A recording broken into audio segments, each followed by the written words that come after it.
Halo pemirsa, kembali bersama Akademi Aliarkam. Kali ini kita akan melanjutkan kelas filsafat untuk masa kita dengan sesi yang ke-20, filsafat dan sains perjuangan kelas.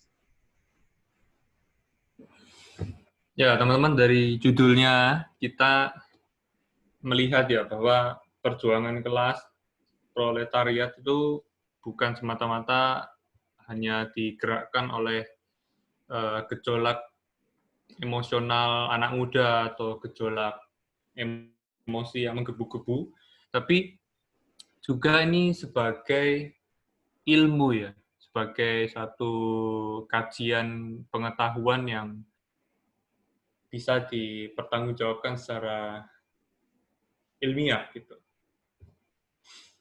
Nah, kalau kita lihat ya, filsafat dan ilmu pengetahuan pada umumnya berada tunduk di bawah dominasi kelas penguasa.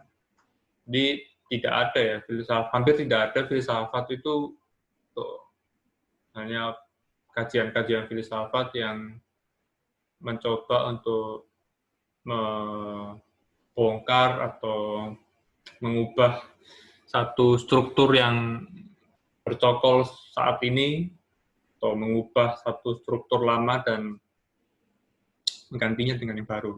Nah, filsafat yang diajarkan misalnya di kelas-kelas di universitas atau di mana saja, hampir pasti atau kebanyakan tetap mencoba untuk melanggengkan ya, atau memperpanjang napas dari kelas yang dominan. Tidak ada satu upaya untuk mencoba mengubah keadaan gitu.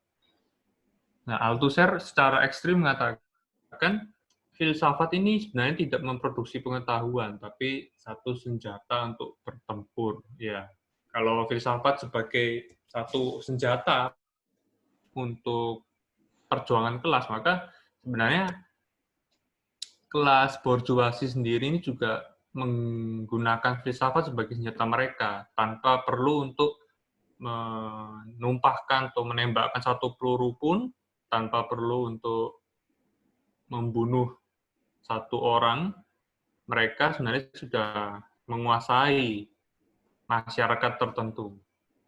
Nah, inilah senjata dari kelas borjuasi ya, yang seolah-olah tidak terlihat di dalam keseharian kita. Gitu.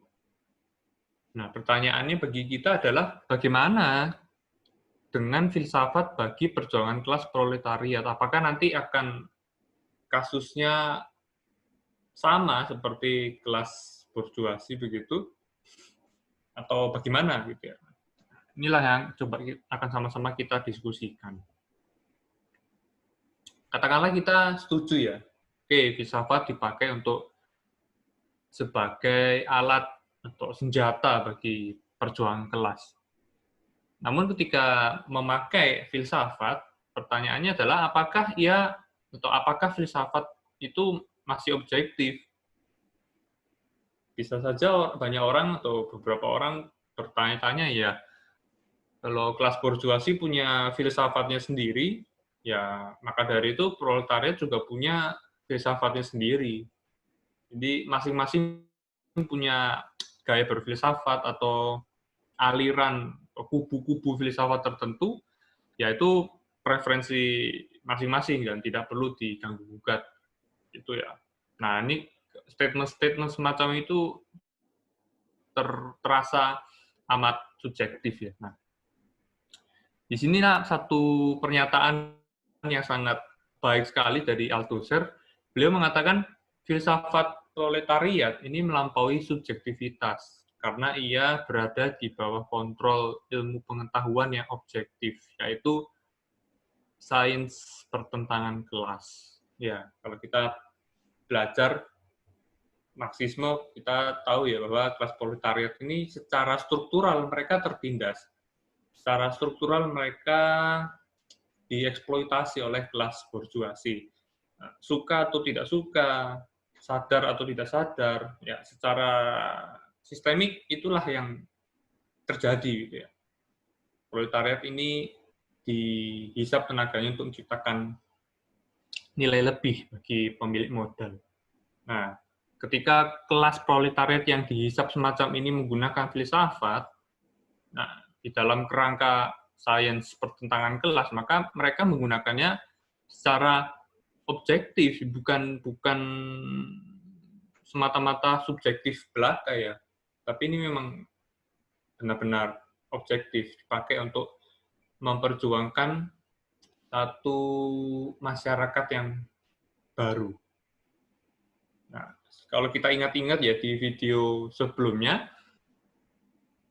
kelas proletar butuh ideologi untuk berhadapan dengan kelas borjuasi yang juga memiliki ideologi tertentu. Nah, tapi tidak cukup hanya di sana. Kelas proletar butuh juga filsafat untuk menyatukan elemen-elemen ideologi yang berserakan di mana-mana, membangunnya menjadi satu sistem ide yang solid begitu. Nah, oleh karena itu, relasi filsafat dan ideologi ya tidak lagi eksploitatif. Dalam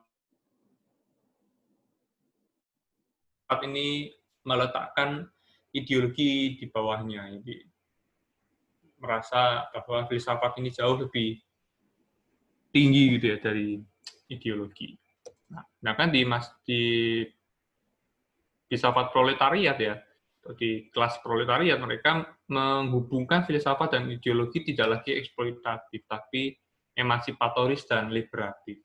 Tidak ada lagi eksploitasi, filsafat mengeksploitasi ideologi, tapi justru ada satu semangat yang membebaskan gitu ya di dalam filsafat dan ideologi dalam rangka perjuangan kelas proletariat. Ya, teman-teman, jangan lupa untuk selalu mendukung Akademi Aliarkam dengan subscribe, like, follow, komen, add, dan share postingan-postingan dan akun-akun media sosial kami di YouTube, Instagram, dan Facebook. Sampai jumpa di sesi berikutnya.